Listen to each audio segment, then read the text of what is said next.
మన పిల్లల తెలివితేటలకి, మేధాశక్తికి, మెదడుకి అతి ముఖ్యమైన కొవ్వులు కావాలి.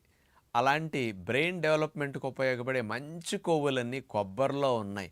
అందుకనే మన ఋషులు మన ఆచారాల్లో ప్రతి శుభకార్యానికి కొబ్బరి కొట్టించి, అందరికీ పంచిచ్చి మనం తినేటట్లు ఏర్పాటు చేశారు.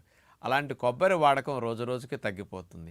కొబ్బరి బాగా తినే కేరళ వారు ఇండియాలో అందరికంటే ఎక్కువ తెలివితేటలున్న రాష్ట్రంగా మరి అగ్రస్థానంలో ఉన్నారు. కొబ్బరికి అంత లాభం ఉంది. కాబట్టి ప్రతిరోజు మీ పిల్లల తెలివితేటలకి, జ్ఞాపకశక్తి పెరగటానికి కొబ్బరి అంత తురిమేసేసి అందులో కాస్త ఎండు ఖర్జూరం పొడి కలిపేసేసేయండి. ఫ్రెష్ ఎండు ఖర్జూరం పొడి తీపికి చాలా మంచిది.